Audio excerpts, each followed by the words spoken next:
Good morning, everyone. Going to get started. On behalf of the NJSIA Board of Directors, I'd like to welcome you to our 29th Annual Anti-Fraud Insurance Seminar. I feel we put together a great training program for you, but I urge you to use your free time to network at this event. During the lunch, we have some great activities planned for dinner and after dinner. This is your opportunity to meet others from other insurance carriers, from other state agencies. I know in attendance, our acting insurance fraud prosecutor, Tracy Thompson's here with her staff. I see Chief Besser here with his staff from the Bureau of Fraud Deterrence. Take that time, get to meet these people. It's only going to help you do your jobs better, I assure you. Just on a little bit of a sad note, I know many of you already know, but back on January 4th of this year, a longtime NJSIA member and past president Kevin Crimmins passed away. Kevin was a former investigator and manager with the Robber Plan. I know a lot of you know him. Prior to his career in the insurance industry, Kevin served in the United States Army and was a detective with the Jersey City Police Department before retiring in 1993. He was also a past member and past president of the Jersey City Fraternal Order of Police, Lodge Number 4. Kevin's going to be greatly missed. So I just ask for a moment of silence in Kevin's memory. Thank you.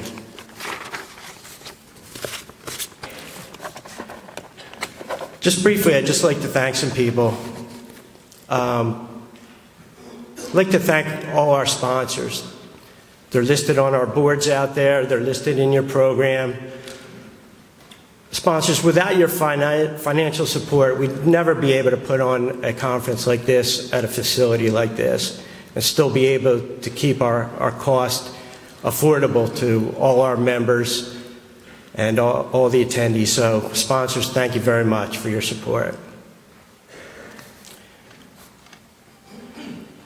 I'd also like to thank all our speakers for volunteering your time to help train our organization. I don't know if you know, but our speakers are not compensated for their time, for their expenses. They're here to help us do our jobs better. So let's be courteous to all our speakers. When you're in the rooms, turn off your cell phones. Let's try and limit the time we're walking in and out because that could get very distracting. But speakers, thank you for volunteering your time. In our next room are our vendor partners. With more and more technology changes going on in our industry, we're heavily relying on our vendors. Take the time to stop by each and every one of those vendor booths and see what these vendors can offer to us and help us with our investigations. They're an important part of our industry and our organization. So take that time. I'd also like to recognize all our seminar volunteers. We rely on you. You help us run this great seminar. Seminar volunteers, if you're here, just stand up and just be recognized because we really appreciate all the help you've been giving us.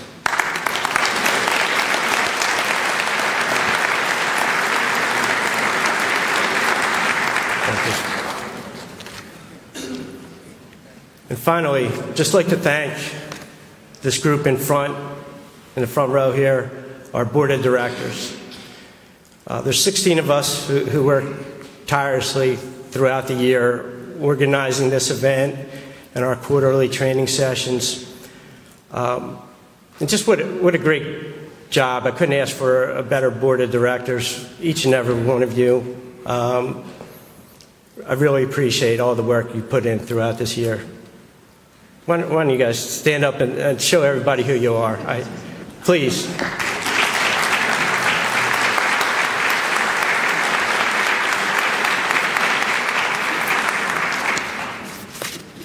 And especially for the fourth year in a row, I think he's here, our seminar chair from NJM, John Carusi. Is he here? John in the room? John in the back? And if you think John's doing a good job, let's hear 4 more years. So, okay, so let's get on with our conference. It's with great pleasure that I introduce our keynote speaker, New Jersey Attorney General Gurbir Grewal. Attorney General Grewal is a cum laude graduate from Georgetown University. He then went on to obtain his law degree from the College of William and Mary. Following law school, Attorney General Grewal went into private practice with Lowry LLP in Washington and then New York City, where he counseled clients in a range of matters, including securities, trademark, antitrust, and Foreign Corrupt Practices Act issues, represented individuals and companies in government investigations and criminal proceedings, conducted internal investigations for public corporations, and conducted civil trials. Attorney General Grewal then worked as an assistant U.S. attorney in the criminal division of the U.S. Attorney's Office for the Eastern District of New York, where he was ultimately assigned to the Business and Securities Fraud Unit. As an assistant U.S. attorney, he investigated and prosecuted a wide range of narcotic offenses, white-collar crimes, and terrorism cases. From 2010 to 2016, Attorney General Grewal worked as an assistant U.S. attorney in the criminal division for the District of New Jersey, where he served as chief of the Economic Crimes Unit and oversaw the investigation and prosecution of all white-collar and cyber crimes in the District of New Jersey. Attorney General Grewal then went on to serve as Bergen County prosecutor, the chief law enforcement officer of the most populous county in New Jersey. As Bergen County prosecutor, Attorney General Grewal supervised a staff of 265 personnel and had supervisory authority over 2,700 sworn law enforcement officers across 74 law enforcement agencies.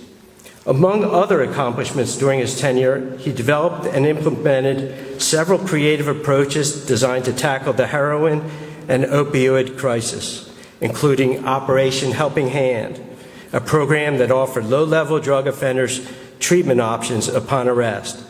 He also established a community affairs unit, which is dedicated to assisting local departments improve police-community relations. On December 12, 2017, Governor Philip Murphy announced his intention to nominate Gurbir Grewal to serve as New Jersey's 61st Attorney General.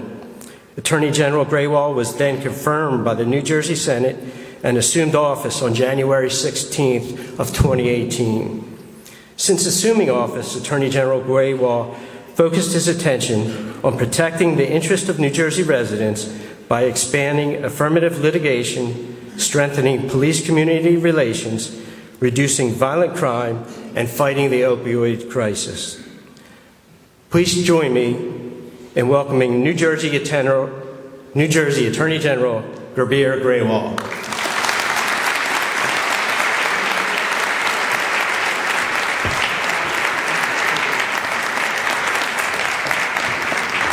Good morning, everyone. Good morning. Scott, thank you for that very kind introduction. It reminds me, as my wife often reminds me, that I've made less in every job I've held since I graduated law school till now. But the job satisfaction has grown throughout each experience. Despite the 4 a.m. wake-up call in North Jersey to come down here this morning, it is very, very nice to be with you here in Atlantic City. I would have come last night, but I wanted to leave you to enjoy dueling pianos on your own and the karaoke last night without any state oversight. In all seriousness, I want to thank Scott and the NJSIA for all the incredible work that each and every one of you do. You stand up for our small businesses when fraudulent contractors might take advantage. You stand up for consumers when they're exploited by corporations. You stand up for victims on a daily basis, whether it's a young person suffering from a personal injury or a company swindled by one of its clients. Through your investigations, all of you help us hold bad actors accountable, and you help residents across this state. And as Attorney General, I get to see this up close and firsthand. I see it through the commitment and dedication of our Office of Insurance Fraud Prosecutor, through the lawyers and the investigators in that office. Time and time again, I see how OIFP works with many of you in this room to go after those who file false claims for disaster relief funds, those who exploit the elderly in residential care facilities, and those who steal from the most vulnerable segments of our society. And I'm tremendously thankful for the incredible work that our insurance fraud prosecutor, Tracy Thompson, is doing, that her colleagues are doing each and every day in this regard. In fact, that work that Tracy and her team have been doing will be recognized tomorrow when she receives an award, the Hollenbeck Award, from the New Jersey Commission on Professionalism in the Law. That award recognizes the hard work and diligence that she's displayed in running OIFP and supervising the insurance fraud prosecutors and investigators there. Under her leadership, as many of you have seen, OIFP has not only held bad actors accountable, it has also sought new partnerships with many in this room and engaged in incredible outreach efforts with many of you across this state towards our collective goal of fighting insurance fraud. They've created awareness campaigns on fraud prevention. They've strengthened their collaboration with our New Jersey State Police, and they've expanded the number of our counties that are participating in the County Prosecutor Insurance Fraud Reimbursement Program. And the reason I'm here this morning, the reason I wanted to come down and take this opportunity to speak to each of you is because I want to build on those efforts, and I want to build on those programs. I want to work to find new partners in this room to strengthen our outreach efforts. I want to start conversations with each of you on new ways that we can find new solutions to tackle insurance fraud in this state. Listen, all of you in this room are uniquely situated. You have tremendous skill and expertise, and we rely on each of you to identify trends, to uncover systematic abuse, so that whatever the industry and no matter the product, we can make New Jersey a safer place for our businesses and for our consumers. From helping to identify pill mills that fuel our state's opioid epidemic, to working together and sharing investigative techniques and practices, there are so many areas where this partnership is important. But there's one that I want to highlight this morning. It addresses an alarming trend that we've seen in law enforcement, and one that you've seen in your industries as well, and one that's a topic of a number of sessions today. It's one that not only has insurance consequences, but in many cases, public safety consequences as well. And that's the issue of auto theft. And let me just give you a couple of examples from my perspective on how this issue intersects with all of our areas of expertise. Earlier this year, as just one example, a car was stolen in Elizabeth, New Jersey. And just 5 days later, that same car was used to commit a murder in Newark. This summer, a car was stolen from Byram Township and used in the shooting that same day. And just last month, a Jeep Wrangler was taken from outside a home in Parsippany and used in the shooting in downtown Newark that same day. In fact, almost a third of the vehicles stolen in this state are used later to further violent crimes in this state. In the last number of years, the incidents that I've just referenced have become a major problem, particularly in North and Central New Jersey where these cars are stolen, and in our urban areas where they're used to perpetrate crime. Thieves focus on high-end cars in high-end neighborhoods. They scope out those neighborhoods on the internet. They use Google Maps and other resources like social media. So when you post those pictures of yourselves on vacation with your family and you don't have your privacy settings on, There are people who are looking at that and realizing that you're not at home. And here's the other thing. And one of the most common trends that we've seen in these cases, as many of you in this room know, the cars were unlocked. The keys were in them. The key fobs were in them. Time and time again, we see cases like this. They drain our law enforcement resources. They drain the time of our state police investigators. They cost your employers millions in claims and investigator hours. And again, as I mentioned, it doesn't end there. It also results in violence and death in many of our cities. So when I speak to groups of police chiefs, it was mentioned I was a former Bergen County prosecutor. When I go back up to Bergen County and meet with the Chiefs Association and talk about ways in which we could work together and collaborate, and I ask them, what do you need from us? They don't ask me about resources for the opioid epidemic. We already have a plan for that. They don't ask me for additional community engagement opportunities because I already have them running across the state and meeting with communities wherever they are. What they talk to me about is, can you give us resources? Can you hear me? Can you give us resources to deal with this problem of auto theft in this state? A problem that's preventable. And we are helping. We are giving them those resources because a large number of those cars are being recovered. Since January 2019 alone, we've recovered 140 cars worth over $6 million in this state. And that's in large part thanks to the work of our state police's Auto Theft Task Force.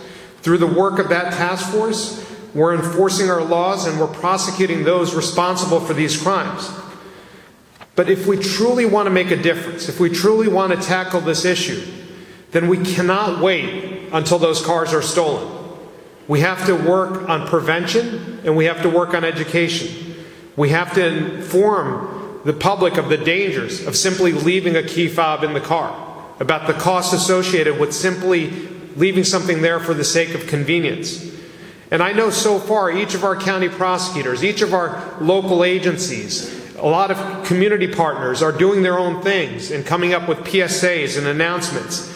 And don't get me wrong, those efforts are critical. And we've done the same thing, and we'll share with you one of the PSAs that we've put together after I finish my remarks. But I think it's time on this issue that we bring all of us as stakeholders together around a table and develop a comprehensive and a collaborative statewide program to reduce the number of cars that are being stolen, to reduce the impact on car owners, to reduce the impact on law enforcement, and of course on insurance companies. And that's where all of you come in. Again, this has to be collaborative. Law enforcement is only one part of this solution. We need to redouble our efforts as law enforcement officers, and that's why we've been holding those bad actors accountable. That's why we've been meeting with our police chiefs and different agencies across the state in this regard. But we need your help. We need your help to saturate the market with these messages. We need to get it out there so it just doesn't come from us, that you're part of this mission. So over the last number of months, we've been working on creative campaigns. We want to create a campaign that's similar and as memorable as Click It or Ticket, or You Text, You Drive, You Pay, so that people know. I'll get through it. So people know when they see it and when they hear it, they won't leave their keys in the car. And I think if we can do this, we don't just reduce car theft, but we also reduce that violence associated with it that I just mentioned. So again, we're in the process of developing this campaign. We don't profess to have all the ideas. We want to hear from each of you. Our insurance fraud prosecutor is here with her team. We want to have your ideas as well. We want your thoughts on how we could amplify this message and how we can work together to reduce this preventable crime. Again, I know this is an issue that all of you take seriously, and I know that there are sessions taking place later today on this topic, addressing auto theft investigations, addressing straw purchasing, addressing new car technology. So I want to thank you for being proactive in this regard, for sharing your expertise, and for exploring new ways to strengthen best practices. Going forward, I hope that we can continue to have this conversation together because we all share the same broad goals: to make this state safer, for more than 9 million residents who call it home. So I want to thank you for your efforts, and I'll get off the stage before the microphone cuts out again. I hope you have a wonderful conference. Again, collaborative partnerships are the solution to the issues that we tackle together, and I hope that we can continue to build on the partnerships that the insurance fraud prosecutor has made a focus of her tenure, and together we will address the problem of auto theft, as we have been other problems like pill mills and other areas in which we collaborate so well together. So I wish you a wonderful conference, and thank you for having me here this morning.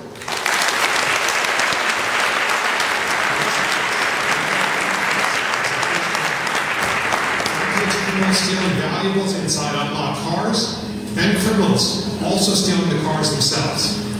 These vehicles may be sold on the black market, broken down into their parts, or used to commit other crimes. Here are some tips to help you keep your vehicle safe. 1. Always lock your car doors. A thief can tell if your car is locked just by looking at the side of the mirrors. A lot of times if the mirrors are folded in, it means the car is locked and they won't even try to get to that car. If a thief comes up the driveway in a town and